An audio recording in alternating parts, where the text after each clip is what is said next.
So Steve, you sold a database company to a database company. Was that a gangster move or what? Apparently, because I never imagined that would happen. Yeah. So you went to Princeton, your dad was a cop, and you founded Endeca. Maybe fill in the blanks. Like what happened between those things? How did those things shape you?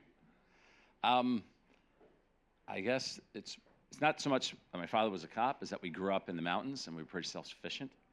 So you learn a lot of problem solving. You learn to take initiative. You learn to not rely on others, which when you don't have many resources building something, it comes in handy. Yeah. So I'd say that was the most important thing. Yeah. And then getting out of there was pretty important, right? You know, I'm a big fan of standardized tests. That's what allowed me to get out of there. Yeah. And you were surrounded by probably some wealth at Princeton. And I'm curious, did Princeton have any shape on you? I noticed you're wearing an orange sweater right now. It had a lot of influence in many ways, but I went from at first to somewhat being in awe and intimidated, and there are many reasons why that changed.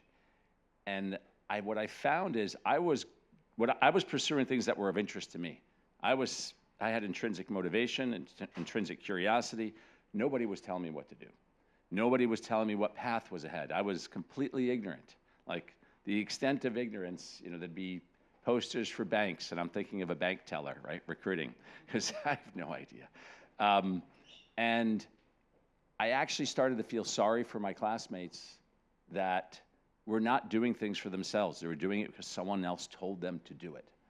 And I always focused on what's going to keep me learning, what do I enjoy doing, and that's never stopped.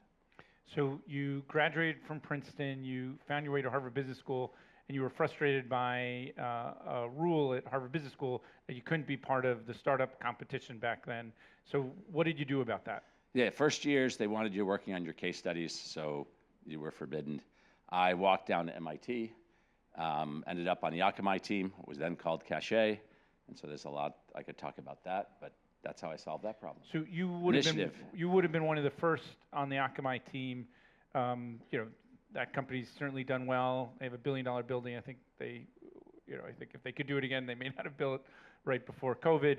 Do you regret not having been one of the early builders with them, or are you proud of the path you took? So what happened back then, I was involved in the original business plan team, got along really well with Danny Lewin and Tom Layton. Danny, who we'll all remember, was in 9/11. Danny, he wanted me to be the CEO. I ended up with a summer job at Venrock, the Rockefeller family. I tried to get Venrock to invest in them, and they wanted to, but they kind of screwed it up. I didn't want to drop out of school because there's always going to be other things to build. And sure enough, that's what I did when I graduated. I built Endeca and went on to build other things. So I don't regret it. It would have been interesting, for sure, but, you know. Yeah, and there's an Endeca mafia, kind of like the PayPal mafia. When you were building Endeca, did you anticipate that would be an outcome of the network and the community you built and the fish? I wouldn't say it was a purposeful strategy. The strategy was to get high potential people because they do great things, and we had a lot of challenges that we had to solve. And it turned out that nurturing high potential people through numerous product market fit exercises sets them up to be great entrepreneurs. I mean, we had our team special operations, where we brought in high potential, kids, I can say now, right out of school, and we'd have them build prototypes for customers again and again and again, and that was literally monthly product market fit training, and I think that served a number of them extremely well. And Endeca did faceted search. Did you know who would need that? Whether it was Target or the CIA, or did you have to create the demand for that community? Well, so the interesting thing is the vision for faceted search was to improve how people discover products. And, in the froth of the original internet bubble, it was very interesting. And then once the bubble crashed, no one wanted to fund it. No one would fund anything in e-commerce. E-commerce is dead. So we pivoted to being a platform to do many things, which included things like, for the intelligence community, but also analytics. You know, our biggest customer in the end was IBM. They spent $20 million with us on business intelligence, right? Ostensibly, that's stuff that they had software to do, but our stuff did something different. We had what we now call graph databases. We had probably the first in-memory graph database is really what we had, which allowed you to explore complex relationships in data interactively. And you know, the challenge, the biggest lesson is, in the end, most of our customers were e-commerce, because that's where the original vision came from. And when we sold the e-commerce, we were selling to business people and to software developers, because back then, websites were, you know, you were coding. And that hindered our ability to sell analytics, where you sell to businesses and also IT. And it was a big, profound moment when I realized that, and everything changed, and that's why IBM wanted to acquire the company, and then ultimately Oracle won the bidding war. So innovation, how do you define innovation, and what are you doing to facilitate it? From what I can tell, you've moved to Vermont. I mean, so first of all, many things can be innovative, right? I mean, we often think of technology. We can talk about hard tech, we can talk about products. I mean, Toast, it was a distribution channel. Their innovation was bundling payments with the point of sale and building a direct sales force. That's innovation in that context. The stuff I've done probably the most of, I would call interdisciplinary innovation, which is where you don't have one person with the solution. You have multiple people coming together and figuring out, like Endeca was really a venture-funded research project. I mean, when we were doing it, we didn't know we were building an in-memory graph database when we started. We had an idea. In fact, I pursued a particular graph theorist, but then I had infrastructure people, distributed systems people. I had very specific skill sets that I brought together. And that's continued to, you know, and that's always the case. You always need multiple skill sets, but it's a little different when you need the multiple skill sets just to have the critical idea, you know, made possible. And you don't even know how you're going to, you know, do that critical idea. We have the same, I mean, in wireless, we have this. I mean, I have a chip company where the interdisciplinary aspects on that, to do a systems level innovation in silicon versus just spinning an existing chip, super hard. And you need to bring people from all different disciplines. It's like having 10 startups in one. So you're not sitting counting your cash, you're deploying it on things that you think are timely. For better or for worse. Steve, the United States is about to turn 250, July 4th, this coming summer. Star Trek, if you read the literature, the Wrath of Khan happens 250 years from now. Okay. What's your vision for the next 50 years or beyond? I feel like, you know, I've talked to you about AI. When I first talked to you about AI, when it was really becoming mainstream, you said to me, John, it just means I'm going to get a ton of slop, you know, in my inbox, which, you know, I feel like you were very prescient on that. I do think there's some exciting... There are productive things that it can do as well. Yeah, there's some exciting things that are going to be a factor for the future. But I'm just curious, what's your vision for where things are going? By the way, it's also one of the dates in Back to the Future. Yeah. But so first, I mean, we all see it. The way we do software, the way we do IT, it's going to be radically changed. I mean, I have some AI projects. I mean, some of them are just exploiting the pattern matching capabilities, you know, to facilitate our wireless infrastructure. But others, we're changing the way applications are written. I mean, I'll give you an example of the difference between how AI natives build things versus what we did at Endeca. And this one company... How big did you grow Endeca to? Like 1,000? 700 people, 800 people. And like today, if you had done it today, it would probably be... It'd be, 200, 150. Yeah. It'd be a lot smaller. Yeah. A lot. I mean, it's also because a lot of open source stuff is off the shelf, but we'd also could start from scratch using AI and do it much faster. Mm-hmm. So much of what we did was pattern matching in Endeca, and so that you kind of get for free. But so there's this one project we're doing business application type stuff. We trained AI models on business process, so you can prompt to life a business application. So instead of deploying Salesforce, you prompt to life an application that does it, right? I mean, it's wild how well it's working.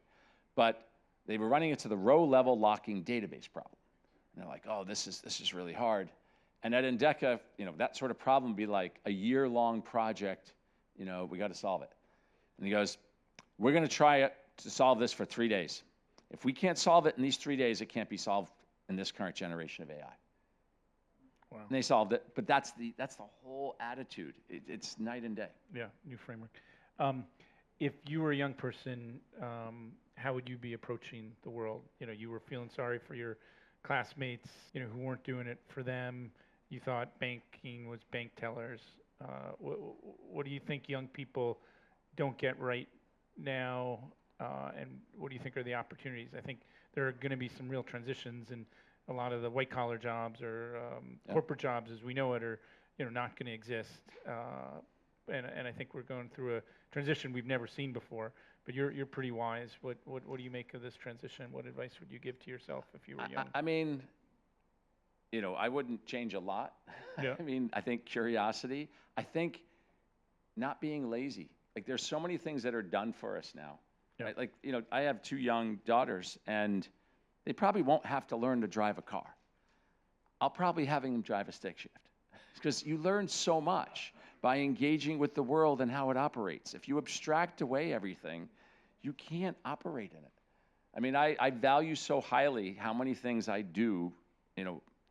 My hobby is like geothermal heat pumps, installing them and designing them. And, that skill, I sit there with my team going through how we're going to save energy at cell sites and changing the whole architecture.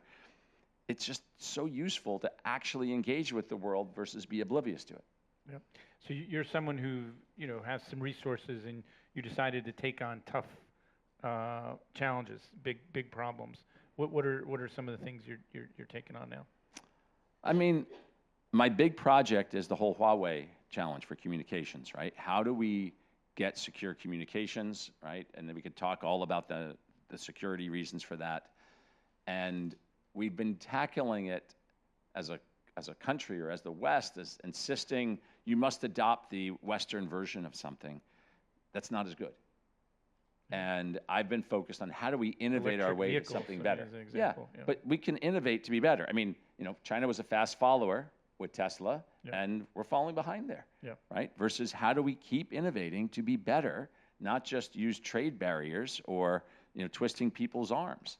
And we forget, and so much of the consolidation of corporations in the U.S. where they don't always win by innovation, they're winning by control of distribution channels. Going back to Toast, why was NCR and Micro so awful? They had a choke point with their distribution channels, no motivation to innovate.